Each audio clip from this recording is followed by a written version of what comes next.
In today's episode, we're going to have a look at Bluetti's AC70 Lithium power bank. Stay tuned.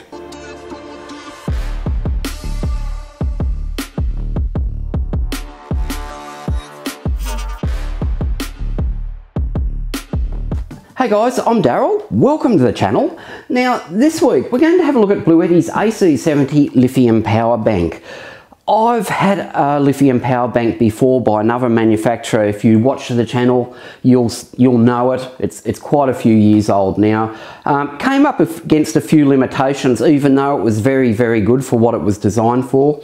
And I was very keen when I was offered this to have a look and do a little bit of a comparison between the two. Something that was relatively old and something that's a fairly late release. First up, let's have a look at the specifications. This is a pretty compact little unit. It weighs 10.2 kilos, that's 22.5 pounds. The length of it is 12.1 inches, that's 314 mils. Its height is 10.1 inches, which is 255.8 mils, and its depth is 8.2 inches, which is 209.5 mils. So it's roughly a bit bigger than a piece of A4 copy paper in size, in height and width. Fairly compact little unit, so it's quite good in that respect. Now, battery capacity and type. It's a LiPo 4 battery, so very similar to what everyone else uses in the RV world. Bluetti state, it's a 768 watt-hour battery. Now, where it differs, it's not a 12 volt battery inside it, it's a 32 volt battery and it's 24 amp hours. Now that, using some online calculators and the like, and the usage that I've had running the fridge off it, it's probably similar to somewhere around 50 to 65 amp hours of a 12 volt battery. We'll go into the fridge usage later, but it probably relates to somewhere around that. Now let's look at output. It's got an AC inverter in it with two 240 volt GPOs. That's in the Australian market. The GPOs are rated at 4.3 amps and it gives you 1000 watts in total. But it's a pure sine wave inverter. With 1000 watts, you'll probably run most of the things that you want to do. As I say, surge power through this is 2000 watts. It will run up to 2000 watts. You probably don't want to do it all the time, but you do have that option. It's got two 100 watt max USB-C ports. That's really good. It's got two 5 volt, 2.4 amp, 12 watts in total USB-A ports. So they're the older type of USB ports. And it has a 12 volt DC outlet, which is the typical cigarette lighter, and that's at 10 amps. And if you're running a fridge like I am, you'll probably run it out of the cigarette lighter port. Now, input, AC input, it's got the typical AC computer cord with the 3 prongs in the end. So if you lose the cord, you can get one out of an appliance inside, or they're very easy to come by. What it doesn't have is the brick that you get with a lot of these things that converts current from AC to something else. That's really good. That's inside the unit. All you've got is a cable that you plug into your shore power, plugs into the side of this, and it'll recharge it. Charging time, AC charging time, they say is 1.3 to 1.6 hours.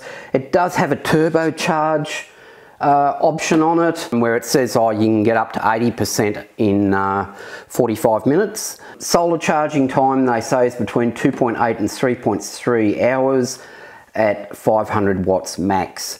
We'll talk more on solar charging on this. I've got a bit of an issue with it, but we'll talk about that later on. It's got a mobile app, which is actually really good, and the Bluetooth on this is actually very good.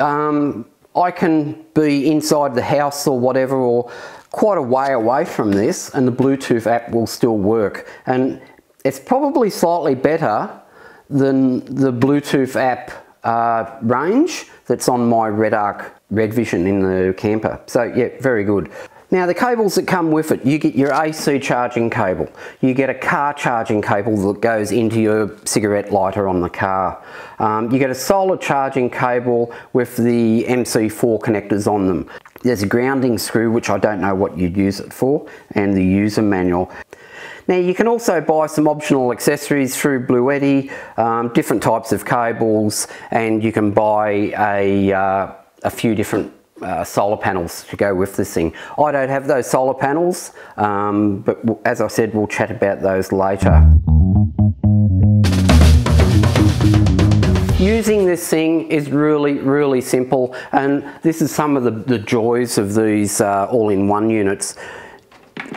You can just turn it on with the on button. If you want to use DC, you hit the DC button. If you want to use AC, you hit the AC button, and it's all ready to go. On here it'll tell you a percentage of battery charge that's left in it with how many hours are left. On the bottom on this side it tells you how many watts are going out in 12 volt, and on the top it says how many watts are coming in at 12 volt. On this side it's the similar thing with the AC, how many watts are going out on the AC inverter, and when it's charging off AC, how many are coming in. So it's a pretty damn good unit, and again the app is really good.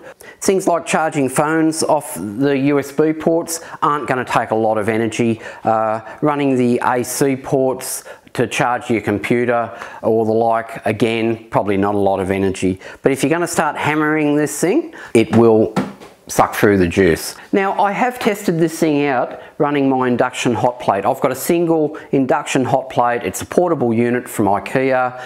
It is really good, and I can't recommend it enough. And it was like $69 Australian. So if there's an IKEA near you worldwide, there is a single portable hot plate in induction version that is really good.